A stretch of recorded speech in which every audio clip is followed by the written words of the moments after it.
สกุชชี่ซาบูบิดเขาอยู่บนแก้วเบิ้งน่ะกุชชี่ซาบูบิดสกุชชี่ซาลาเปาหันเปาเหือนเปานี่มากอะพอเนาะเพราะว่ามันบิ้งง่ายกว่าแกะช่างไหนวะเฮ้ใช่ทางของเนี่ยงอกเนี่ยแพ็กเกจก็ออกจะยับอยู่นี่เลยเนาะมีสกุชี่ชอบเป็นบริมาทั้งเลยอะการแพ็กเกจยับกลิ่นหอมเนาะแล้วก็มาเบิ้งก็มานี่เลยเนาะเป็นแบบเปลี่ยนไปใช่ไหมล่ะเฮ้ยคือเรื่องสนุกออกแล้ว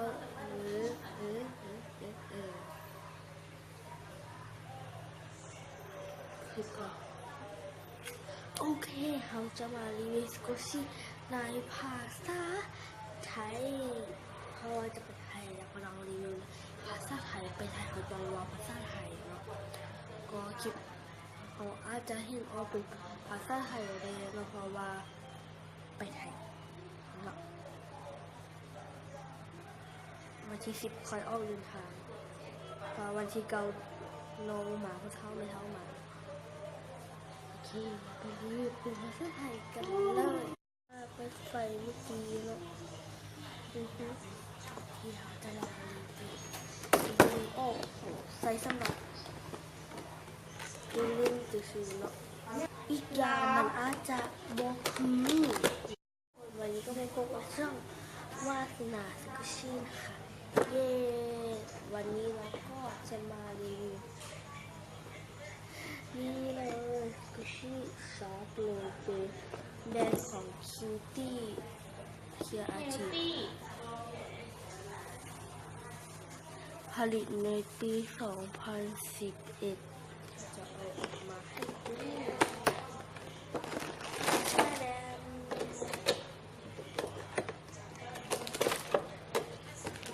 กล่องก็ไปเก็บชาแวงรอบนี่เลยก็จะเป็นสกุชชี่นะคะแต่แพ็กเกจก็จะยับนะคะเดี๋ยวจะเอาให้ดูนะคะนี่ค่ะเดี๋ยวจะซื้อให้ดู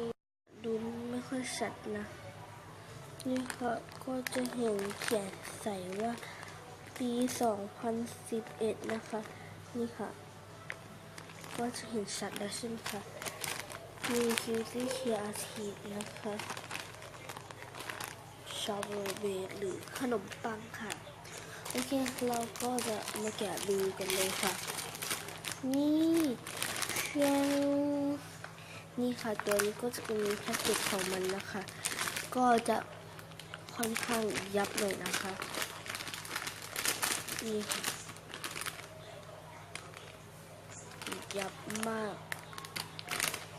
เพราะว่าตัวนี้คือสกุชี่ชิ้นแรกของเราเนาะนี่ค่ะก็เก็บเนาะส่วนสกุชี่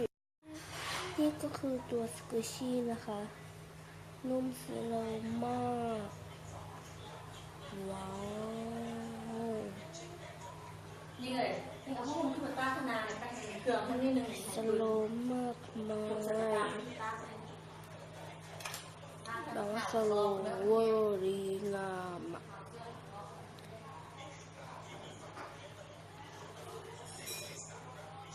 นี่ค่ะก็จะแบบว่าสโลอยู่เหมือนกันนะคะตำหนิก็โหดเหมือนกันนี่ค่ะโอ้โหสโลมากเดี๋ยวจะเอาให้ดูตำหนินะคะนี่ค่ะตำหนิไม่ต้องพูดถึงค่ะแค่บีบมันก็เห็นแล้วไงนี่ตำหนิเรียกได้ว่าทั่วทั้งตัวเดี๋ยวจะเอารอยเส้นให้ดูนะคะเดี๋ยวเราดูก็ไม่เห็นอยู่ประมาณตรงนี้นะคะตรงนี้นะคะเดี๋ยวมันดูไม่ค่อยเห็นนี่ค่ะเห็นแล้วค่ะนี่คิวตี้นะคะคิวตี้เคียอาทีอาจจะดูไม่ค่อยเห็นเนาะบางตัวก็ งั้นแหละนี่ค่ะกุชชี่เดี๋ยวจะลองบีบสดๆให้ดูนะคะ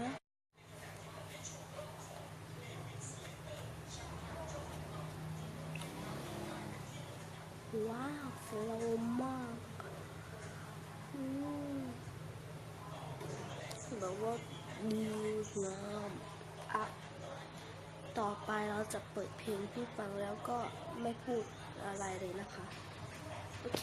เริ่มหัวใจหนึ่งทีก็ต้องมีตัวทำทุ่มเทลงไปอะไรไม่มีประโยชน์เห็นใครต่อใครเขามองผ่านพ้นร้ายไปกันจนหมดร้อยใจของเราแต่แล้วไม่มองดีๆฉันไม่เอาได้คือสั่งนะโอ้แค่ดูดูออกไปให้โอกาสสักครั้งฉันเองไม่มีเรื่องเล่าคนอื่นเขาแต่ไม่ใช่อะไรไม่เหงาฉันรับรองอ่านก็พอให้เธอเลี้ยวแต่ฉันคนเดียวรักเธอและ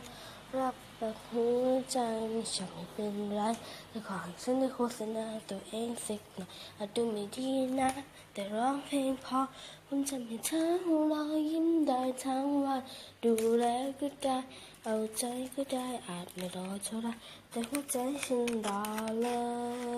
ยก็เป็นให้เรียนแล้วก็การรีวิวอันนี้ห้องอะไรภาษามีห้องผิดนำถ้าใครชื่นใจก็อย่าลืม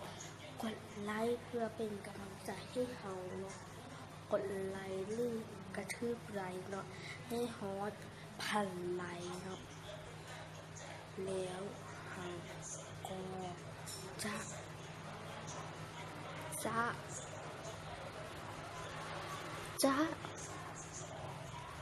ะบุกเขาพยายามให้เห็นอย่างก่อนเมนใต้คลิปแล้วเขาก็จะเอามาคัดเลือกแล้วเขาจะให้ ทุกคนเมนอยู่ใต้คลิปว่าอันได้ที่ได้มามีคนทึกใจได้ที่สุดสมมติว่าใจสกูชี่สมมติว่าไป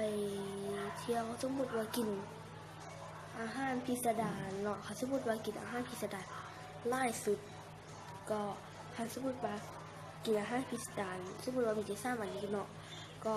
พิมพ์ใจว่าแฮชแท็กอาหารพิสดารเนาะถ้าอาหารพิสดารมีล่าสุดเนาะใครคุณคอมเมนต์ล่าสุดก็จะได้ฮับไปเนาะโอเคฮอต1,000 ไลค์เนาะทุกคนนี่เลยโอเคสำหรับคลิปนี้เนาะถ้าใครสนใจการรีวิวสติกเกอร์ที่ชอบโรเป็นในภาษาไทยของเขาก็อย่าลืมกดไลค์1,000 ไลค์เนาะแล้วก็กด Subscribe เขาได้เห็นภาพคลิปใหม่ๆเนาะที่เขาอัพเนาะอัพโหลดแล้วก็กดปุ่มกระดิ่งเพื่อรับการแจ้งเตือนที่เขาอัพโหลดคลิปใหม่ๆแล้วเนาะจึงจะได้ไปเข้าไปเบิ่งเป็นคนที่1เนาะโอเคกดแชร์ให้คนอื่นได้ฮู้ได้เห็นเนาะแล้วก็เข้ามาติดตามเขาเนาะโอเคสำหรับคลิปนี้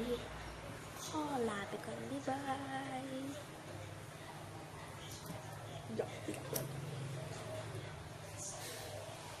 นอนดีกว่า